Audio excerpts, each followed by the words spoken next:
샬롬 할렐루야. 마태복음 5장 3절. 심령이 가난한 자는 복이 있나니 천국이 그들의 것이미요. 아멘. 요한 1서 2장 15, 16. 이 세상이나 세상에 있는 것들을 사랑하지 말라.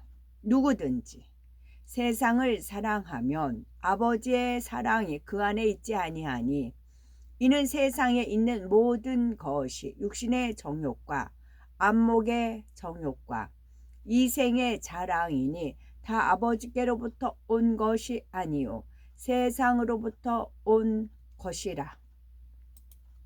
아멘. 팔복 첫 번째입니다. 가난한 심령이 되어 천국을 소유할 뿐만 아니라 가정, 학교, 일터 등 모든 곳에서 부명예, 건강 등 만사 형통의 복을 받는 성도가 됩시다입니다. 세상 사람들은 부유하고 명예와 권세가 있으며 자녀들이 효도하고 건강하며 가족이 화목하면 복이 있다고 합니다. 그런데 이런 복을 모두 누리는 사람이 얼마나 될까요? 물질이 많아도 건강을 잃어서 걱정하고 명예 권세가 있지만 가정이 불화하여 속상해합니다. 또 불의의 사고를 당해 비참하게 사는 사람들도 있지요. 한평생 부귀 영화를 누리며 살았다 해도 죽으면 아무것도 가지고 갈 수 없는 것이 우리 인생입니다. 영원한 천국에 들어갈 준비를 하지 않고 이 땅에서 먹고 마시며 잘 사는 것에만 삶의 목표를 둔다면 무서운 지옥에 떨어지고 말지요. 그러니 이 땅에서의 복이 무슨 소용이 있겠습니까? 과연 참된 복은 무엇일까요? 마태복음 5장을 중심으로 참된 복에 대해 살펴보겠습니다. 마태복음 5장 3절은 심령이 가난한 자는 복이 있나니 천국이 저희 것이며 말씀하셨습니다. 이 세상에 가난을 좋아할 사람은 없을 것입니다. 당연히 부유한 것이 좋지요. 그런데 왜 하나님께서는 가난한 자가 복이 있다고 하시는 것일까요? 여기서 가난하다라는 것은 물질이 없어 가난하다는 의미가 아니라 마음이 가난한 것을 뜻합니다. 다시 말해서 심령이 가난하다는 것은 악이 없고 선한 마음으로 아무 욕심이 없이 자기를 비울 줄 아는 중심 상태를 말하지요. 이렇게 마음이 가난한 사람은 심령을 채울 영의 것을 사모하기에 복음을 쉽게 받아들입니다. 전도에도 쉽게 받아들이고 말씀을 들으면 그대로 순종하니 구원받기도 쉽지요. 반면 마음이 부요한 사람들은 세상 욕심으로 마음이 가득 차 있어 전도를 하면 거부합니다. 사업이 바빠서요, 공부를 해야 돼서요, 돈 벌어야 해요, 나중에 한가해지면 갈게요 라고 하지요. 이렇게 세상의 부와 명예, 권세로 그 눈과 마음이 가득 차 있으니 하나님의 살아계신 증거를 보여주어도 믿으려 하지 않습니다. 누가복음 16장에 보면 심령이 부유한 부자와 심령이 가난한 거지 나사로가 대조적으로 나오지요. 부자는 호의호식하며 날마다 잔치를 베풀 정도로 풍족한 삶을 살았기에 마음까지 부유해져서 하나님 말씀대로 살지 않았습니다. 그러나 거지 나사로는 비록 부자의 대문에서 구걸하며 그 상처를 개가하는 불쌍한 삶을 살았어도 심령이 가난했기에 하나님을 믿었지요. 그런데 두 사람이 죽은 후에는 형편이 완전히 바뀌었지요. 나사로는 아브라함의 품에 안겨서 참된 평안과 안식을 누렸습니다. 반면 부자는 아래 음부에 떨어져 뜨거운 불꽃 가운데 고통받으며 나사로의 손가락 끝에 물 한 방울이라도 찍어 자기 혀를 서늘하게 해달라고 애걸합니다. 그러니 날마다 잔치를 즐겨던 부자와 비록 구걸하며 살았지만 하나님을 경외하였던 거지 나사로 중에서 진정 복 있는 사람은 누구였겠습니까? 심령이 가난해지려면 거지 나사로처럼 가난하게 살아야 합니까? 라고 질문할 수도 있겠죠. 그러나 결코 그렇지 않습니다. 이 비유는 거지와 같이 가난한 삶을 살라는 뜻이 아니죠. 영원한 내세에서는 영생과 영벌이 있기에 우리가 영생을 누리기 위해 반드시 가난한 심령이 되어야 한다는 뜻입니다. 하나님께서는 가난한 심령이 되어 하나님 말씀대로 살아가는 자녀들에게 이 땅에서도 건강의 복, 물질의 복, 머리 되는 복 등 만사 형통의 복을 주십니다. 또한 어떤 부귀 영화와도 바꿀 수 없는 참되고 영원한 복, 곧 천국을 주시지요. 그렇다면은 가난한 심령이 되어서 천국을 소유하고 싶습니다. 가난한 심령이 되어서 천국을 소유하려면 어떻게 해야 될까요? 방법이 있겠죠. 첫째는 육신의 정욕, 안목의 정욕, 이생의 자랑을 버려야 됩니다. 안목의 정욕, 육신의 정욕, 안목의 정욕, 이생의 자랑이 없어요. 그러니까 어떻게 해요? 가난하지요. 이것이 채워지면 부자고요. 자랑할 게 없잖아요. 육신의 정욕도 없어요. 안목의 정욕도 없어요. 이생의 자랑도 없어요. 자랑할 게, 내세울 게 하나도 없죠. 그러니까 가난한 겁니다. 두 번째는 영적인 어린아이가 되어야 됩니다. 그러니까 육신의 정욕도 없어요. 안목의 정욕도 없어요. 이생의 자랑도 없어요. 그러니까 어떻게 해요? 어린아이죠. 어린아이 같이 가난한 거죠. 심령이. 내세울 게 아무것도 없거든요. 하나님 외에는, 주님 외에는 없거든요. 그러니 심령이 천국을 이루어지는 것입니다. 요한일서 2장 15에서 16절. 이 세상이나 세상에 있는 것들을 사랑치 말라. 누구든지 세상을 사랑하면 아버지의 사랑이 그 속에 있지 아니하니. 아버지의 사랑이 세상에 있지 않아요. 아버지 사랑. 아버지 하나님의 사랑을 느끼면 그 사랑의 힘으로 천국까지 완주할 수가 있잖아요. 그러면 내가 아버지 사랑을 못 느끼겠다. 아버지 하나님의 사랑을 느끼고 싶은데 아버지 하나님 사랑을 못 느끼겠다. 그럼 무엇을 살펴봐야 돼요? 내 안에 육신의 정욕, 안목의 정욕, 이생의 자랑이 차지하고 있는지를 점검해 봐야 돼요. 이 세상이나 세상에 있는 것들을 사랑치 말라. 누구든지 세상을 사랑하면, 사랑하지 아니하면, 미워하면 아버지 사랑이 있는 거고, 세상을 사랑하면 아버지 사랑이 멀리 계신 거지요. 아버지의 사랑이 그 속에 있지 아니하니.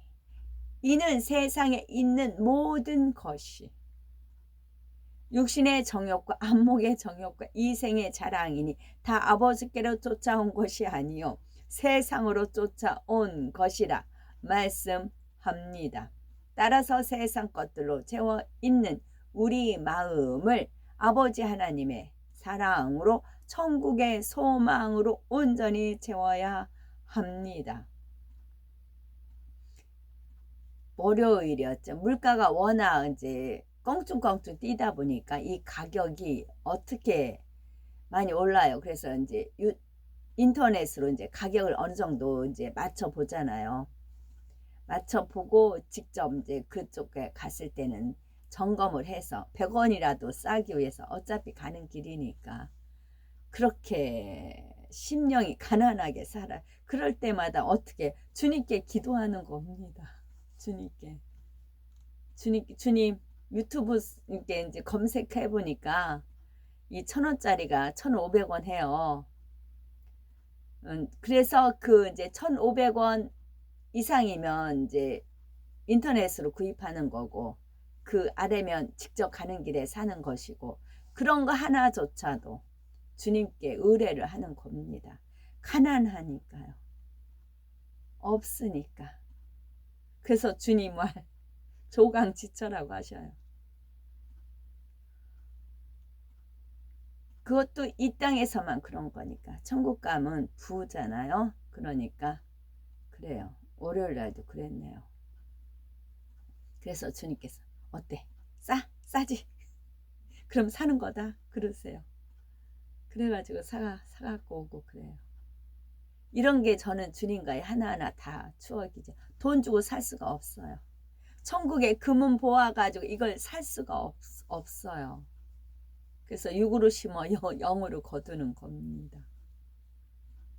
돈 있으면, 빵빵하게 있으면 10,000원을 올르든 10만원을 올르든 뭔 상관이요. 돈이 있는데 팍팍 주고 사면 되는 건데 굳이 비교하고 할 필요가 없지요. 근데 이제 운동 삼아 걷기도 하고 세상 돌아가는 물가도 보고 두루두루 일석이조 뭐 그러면서 흐름을 이제 세상 흐름을 보는 거죠. 그러기 위해서는 먼저 육신의 정욕을 버려야 합니다. 육신의 정욕이란 죄를 지으려는 마음의 속성입니다. 다시 말해 죄를 짓고 싶은 마음이요. 죄를 지어서가 아니고 죄를 짓고 싶은 마음. 간음해서가 아니고 음욕을 품는 것이 죄라 하셨잖아요. 죄를 짓고 싶은 마음. 어린아이는 막 죄를 짓고 싶은 마음이 들까요? 물론 먹을 욕심 당장 눈앞에 있으면 좋은 거 먹고 싶고 그런 건 있겠지만 마음속에 미움, 혈기, 욕심, 음욕, 시기, 교만 온갖 악이 있으면 죄를 짓고 싶어집니다. 가령 초신자가 술을 끊기로 결심하였지요. 그런데 아직 술을 마시고 싶다는 마음을 온전히 버리지 못했기 때문에 술자리에 가면 술을 마시고 싶은 강한 욕구가 일어납니다. 이러한 육신의 정욕이 사람을 충동하여 술을 마시려는 마음을 갖게 하고 술을 마시도록 만들지요. 또 판단, 정죄하는 죄성이 있으면 남의 소문을 듣는 것을 좋아하고 다른 사람에게 전하며 수군수군합니다. 또한 다음으로는 안목의 정욕을 차단해야 합니다. 육신의 정욕은 버려야 된다는 표현을 썼고 안목의 정욕은 차단해야 한다 썼어요. 우리 안목이 눈이잖아요. 차단하다. 눈꺼풀 내리면 차단이 되죠. 눈 감으면 차단이 되는 거잖아요. 안목의 정욕이란 눈으로 보고 귀로 듣는 것을 통해, 귀 또한 마찬가지네요. 눈으로 보고 귀로 듣는 것을 통해 마음이 동요되고 육의 것들을 추구하게 만드는 속성을 말합니다. 눈이 있어 보고 귀가 있어 들으며 발이 있어 간다 하지만 우리가 무엇을 보고 들으며 어디에 있는지가 우리의 삶에 많은 영향을 미치게 됩니다. 한번 스쳐가며 본 것이라 해도 아무 의미 없이 보고 들었다 해도 그것이 느낌으로 입력되어 다시 떠오르기도 하고 또 보고 싶고 취하고 싶어집니다. 문제는 이렇게 보고 듣고 접한 것들이 죄에 속한 것, 어둠에 속한 것이라는 점인 거지요. 가령 음란문을 한번 봤는데 그것이 공부를 방해하며 또 보고 싶어집니다. 이처럼 안목의 정욕은 내 안의 비진리를 발동시키므로 육신의 정욕을 불러일으키는 주범이 되지요. 그러니 진리가 아니면 보거나 듣지도 말고 그런 곳에 가지도 말아야 합니다. 마지막으로는 이생의 자랑을 버려야 하지요. 이생의 자랑은 현실의 모든 향락을 쫓아서 자기를 드러내기 위해서 자랑하는 속성입니다. 이생의 자랑이 있으면 자기의 가진 것, 부, 명예, 권세, 재능, 외모, 지식 등을 자랑하며 드러내고 싶어 하지요. 야고보서 4장 16절에 이제 너희가 허탄한 자랑을 자랑하니 이러한 자랑은 다 악한 것이라 말씀하셨지요. 이생의 자랑이 있으면 자신이 가진 것으로 남을 무시하고 업신여기는 교만이 나옵니다. 이는 가난한 심령인 섬김, 희생, 사랑과는 거리가 먼 마음이 부유한 모습이지요. 그러니 천국의 아름다움과 소망은 없고 이 세상 것들이 더 좋아 보이고 가치 있게 느껴집니다. 하나님의 나라를 위해서 충성하기도 싫고 그저 교회만 왔다 갔다 하는 쭉정이 신앙생활에 머무르지요. 혹여 나는 나를 자랑하고 싶고 세상 것에 욕심이 있지 않은지 은근히 인정받고 높여주기를 바라지는 않는지 점검해 보시기 바랍니다. 하나님께서는 우리가 세상 욕심을 버리고 마음을 비울 때 천국의 소망으로 가득 채워 주십니다. 천국의 소망으로 가득 채워지는 것은 세상 욕심을 버리고 마음을 비울 때 채워집니다. 또한 마태복음 18장 3절에는 너희가 돌이켜 어린아이들과 같이 되지 아니하면 결단코 천국에 들어가지 못하리라 하셨습니다. 영적인 어린아이의 모습은 어떨까요? 영적인 어린아이는 단순하고 순수하며 교만하지 않습니다. 좋은 것을 알려주면 쉽게 받아들이고 자존심이나 자기 고집이 없어 지적을 하거나 권면을 하여도 쉽게 인정하지요.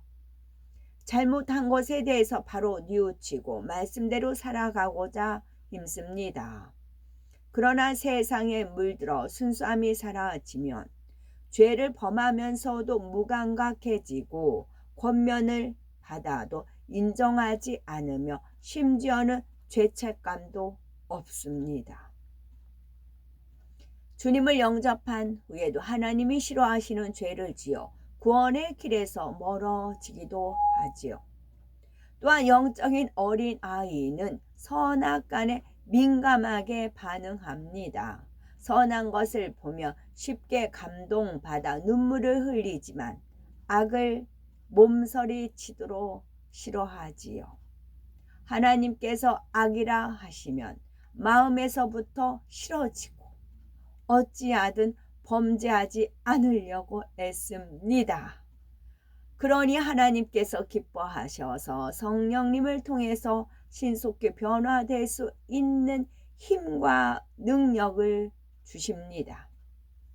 이렇게 가난한 심령이 되기 위해서 항상 겸손히 낮아지고 말씀을 통해 자신의 악을 발견하며 불같은 기도를 통해 죄악을 벗어버려야 되겠지요. 그럴